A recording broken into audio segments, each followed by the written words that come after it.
The last time I took a pair of jeans and made them into a skirt was on a reality TV show where I was eliminated in the very first round. Redemption!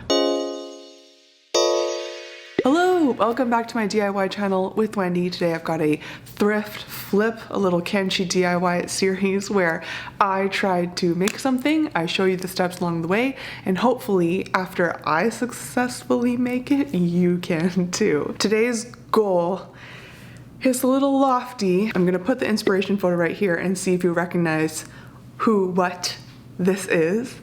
If you know what it is, I hope you're as excited as me. And if you don't know, I'm gonna try to make this tank top and this skirt from Rihanna's luxury clothing label owned under LVMH called Fenty, her own eponymous label. I hope to do my best to pay respects to the fashion icon that is Rihanna. We are about to embark on a multi-day journey. We're gonna start with the tank top, then do the skirt, and partway through, I even get Invisalign. So if you feel like I sound different or I'm making funny faces, please bear with me as I try to get used to having 2 new pieces of plastic in my mouth all the time. One last super quick thing before we get started. I did mention this on my Instagram, but I thought I'd make sure I said it here too. In solidarity and support for Black Lives Matter, I have pledged all of my June earnings as a donation. If by chance you're unfamiliar or unsure about the mission or purpose behind Black Lives Matter, I have included some easy links in the description just to learn a little bit more about history and why it exists. I'm a huge believer in understanding someone's history in order to better understand where they're coming from and what they want, and very much about like just remembering the humans behind it. I know for some of you, you come here for an escape to just like relax and chill out, and I want to respect that, so I won't go on for too long. But I guess at the same time, the situation in the world is pretty heavy. And unfortunately it's not new. It's stuff that's been going on for a long time, so I don't want to ignore it either. I hope you're all taking good care of yourself, taking your time to learn, immerse, reflect, whatever it is that you need in order to help make this world a better place. It's been a lot for me to chew through personally, which is why I just really haven't been posting on my Instagram, because I needed some time to like, just take it in. It's heavy.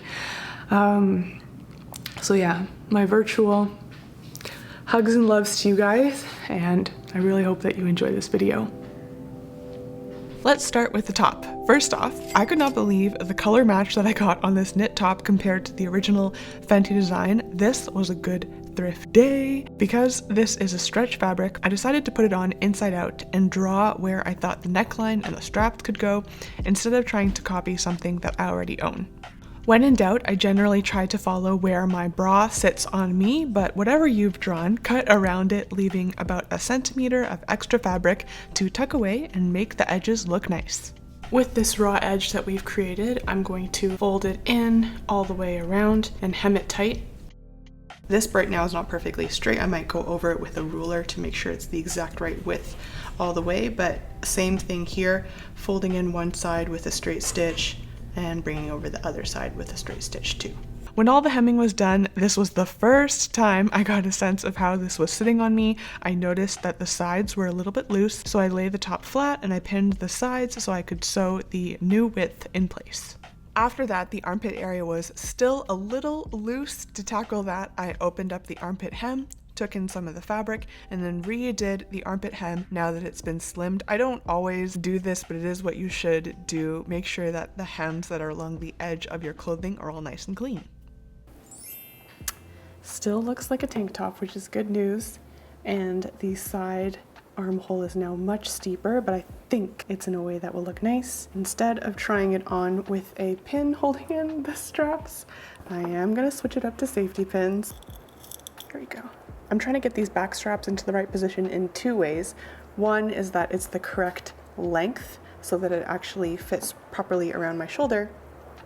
And 2 is that they're the correct distance inward so that they don't slide off the shoulders or they're too narrow. Sometimes that placement alone is what determines whether or not something looks nice and expensive. And then on top of that, they should be symmetrical to each other. Exhibit A. This is my attempt to make it symmetrical, and when you fold it in half, I'm like off by like, they're 2 centimeters off from each other. I think lengthwise they're a match. Now I'm just trying to reposition them. Instead of just moving one, I'm gonna move both towards a compromised location. And I hope that's the right choice. Symmetrical position in the back. Looks to be the same height. Be right back. Got it on. I think I'm pretty happy with the position height of the back straps. So I'm gonna sew those in with a couple of back and forth stitches to lock them in place. And I've also drawn very lightly, you might not be able to tell on camera, some lines for where I think this whole cutout shape could go in the back. Two goals. One, keep enough fabric so that my bra strap is covered in the back, because I would prefer to wear a bra instead of going braless for this. So it has to be lower than where my bra ends, but then still high enough to kind of be like a flattering crop top length. I don't know if I'm asking too much of this garment, but I thought I'd at least try. I had drawn a yellow line on both sides of my body where I thought I could cut the fabric, and out of the two of them, I'm going with this one, which is just a tiny bit lower. I'm gonna cut about 1 centimeter in for now, but judging by the image, it's possible I might have to cut more, but we're just gonna do 1 centimeter for now. Because the gap is on the back, I'm gonna flip this over and do the rest of the cutout completely through the back only. Let's cut this to be about 1 centimeter, because then after it's sewn up, I think it will be the right distance. Oh dear, I no longer really know what I'm looking at. I think I need to stay calm. And then just gonna flip the raw edge inward so I can seal it off. Voila! Here it is all hemmed. It's got the cutouts. So the bottom band, I've decided to just make it a completely separate piece and attach it. This is the excess that I cut off from the bottom of the tank top. I just created a band by folding in the top and the bottom raw edges so that it would match the way I hemmed the rest of the top. I pinned that circle donut waistband thing to the top and sewed them together. Here is how that tank top looked before, and here's how it looked when I was done.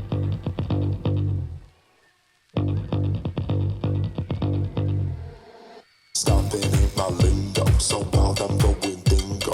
Glasses look like Landon, I'm started, call me Ringo. Pause, continue, I'm ballin' like Mace Windu. Hotter than chili peppers, what I got you put. It's time to move on to the skirt. These are the jeans that I picked up from the thrift store. They were $15. They are 7 for All Mankind. It's not a brand that I know a lot about other than when I was a teenager. I was just like, ooh, fancy jeans. I also think of the Fergie song, 7 Jeans, True Religion. I say no, but they keep giving. The one tricky thing about these is that they're actually a little small for me, so I haven't even gotten to try them on. I bought them anyway because these jeans are small for me, but they're meant to be hip height, and I wanted it to be high-waisted, which is a little bit narrower part on me than the hips. So I'm hoping once I migrate it all up, it will fit, but we'll find out if that works out. First thing we're gonna do is cut the jeans at the knees and cut it apart along the entire inner leg seam. It fits! Ta-da! It's a very tight fit, but she's on. From this angle, it's like, are we done? Below the table. There's some work that needs to be done. The next step involves cutting a small slit into the front and the back so that it can be re-sewn to lay flat. I just cut a small distance, pin it into a flat position, tried on to make sure I really did get it correct. I know it looks a little crumpled, but I'm gonna try to make sure I flatten it out as I sew it.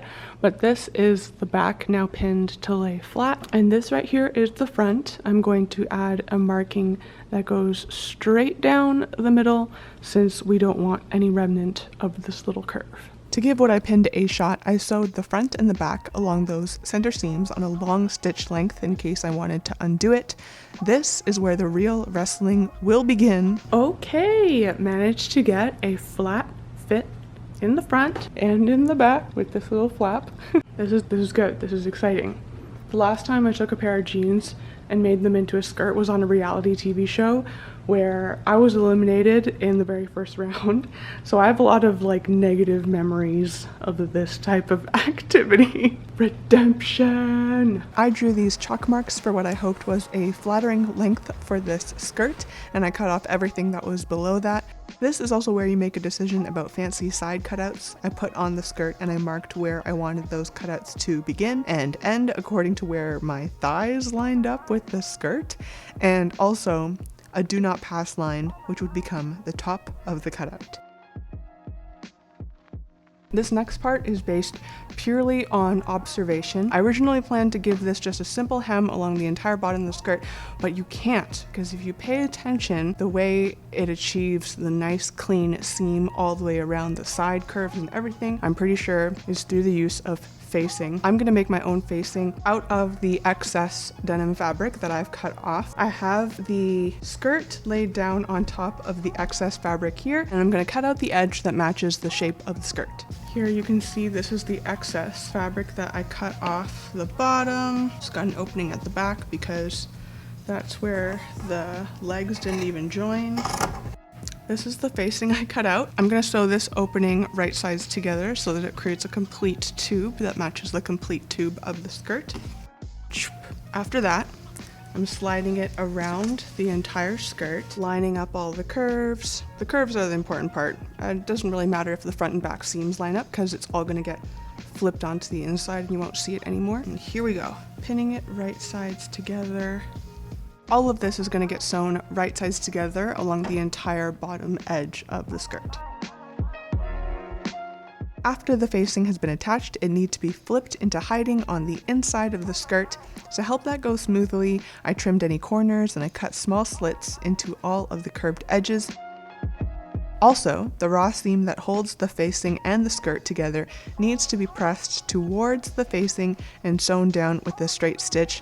This prevents the facing from flipping out of its hiding place inside the skirt, so everything stays nice and crispy. Here is the view from the inside, so you can see how the facing hugs the entire bottom edge, and here it is with the top edge hemmed so it won't fray in the wash.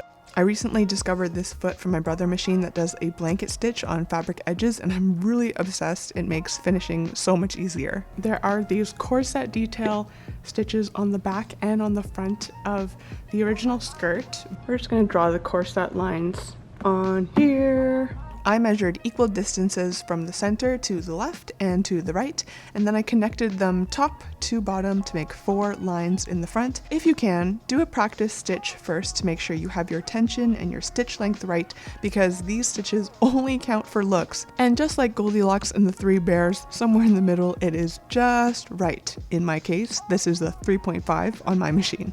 This does mean, however, it's time to say goodbye to the front pockets. I did single stitches first to test the placement, and then I gave everybody a stitch friend. And finally, in my hope that is really all in the details, I made sure I did all those side stitches, this bottom edge stitch, any other stitches you see, you can try to replicate them. This is how these thrifted 7 jeans looked before I started, and here is how it all came together in the end.